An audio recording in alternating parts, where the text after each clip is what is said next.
आवाज़ इंडिया पे बने हुए दर्शकों को जिस तरह से हम सुबह से गणेश चतुर्थी के उपलक्ष्य पर गणपति के भी दर्शन करा रहे हैं और फिल्मी जगत से जुड़ी हुई हस्तियां जिन्होंने गणपति को अपने घर पर लेके आए हैं उनसे रूबरू करवा रहे हैं। इसी कड़ी में इस समय हम मौजूद हैं टीवी जगत के मशहूर कलाकार विकास ग्रोवर जी के यहाँ पे। आइए जानते हैं उनके गणपति जी से जुड़े हुए कुछ खास तथ्य।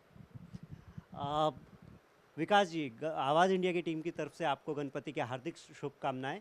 आप गणपति के उपलक्ष्य पे जो आप हर साल ला रहे हैं, कुछ जुड़ी हुई जानकारी हो जो आप शेयर करना चाहें। सबसे पहले तो बहुत बहुत शुक्रिया।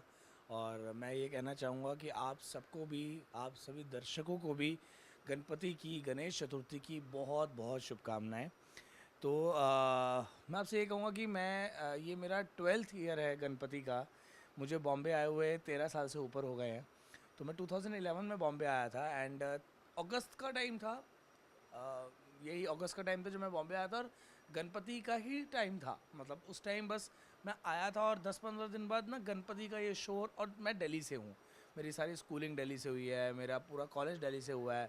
तो हमारे वहाँ दिवाली ऐसे मनाई जाती है, हमारे वहाँ दशहरा मनाया जाता है, होली सेलिब्रेट की जाती है, लेकिन गणपति दिल्ली में नहीं मनाया जाता इस तरीके से।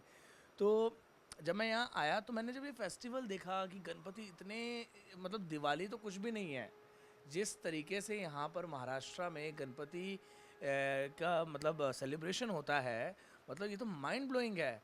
तो I was mesmerised, I was just like wow, ये क्या है।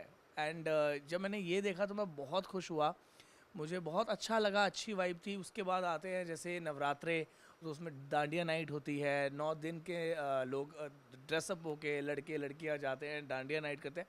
तो it was very much like मेरे लिए बहुत अच्छा था। मतलब मुझे ऐसा लगा कि यार ये तो मतलब मैं कैसी जगह आ गया हूँ, यहाँ दिल्ली में तो ये सब होता ही नहीं है। कल्चरल डिफरेंस था मेरे लिए। देन 2012 आया। अब मैंने मतलब मुंबई में थोड़ा बहुत छोटा मोटा काम करना शुरू कर दिया था, एड्स वैड्स करनी शुरू कर दी थी, एल्बम्स करनी शुरू कर दी थी। तो मतलब मुझे ऐसा लगा कि यार अब ना मतलब थोड़ा बहुत मुझे मुंबई का थोड़ा समझ में आने लग गया है। तो कुछ एक्टर्स थे जो गणपति रखते थे बॉम्बे में। तो उन्होंने मुझे अपने घर बुलाया, फिर से गणपति आए 1 साल बाद, और उन्होंने मुझे अपने घर बुलाया। तो मैं उनके घर गया और जब मैंने देखा कि ये लोग कैसे गणपति रख रहे हैं, तो मैंने वहाँ पर सोचा कि नहीं, अब मतलब वहाँ पे मैंने पप्पा से मांग लिया कि पप्पा आप मुझे भी यहाँ सेटल कर दो, तो अगले साल से ना मैं भी आपको लेकर आऊँगा अपने घर पे।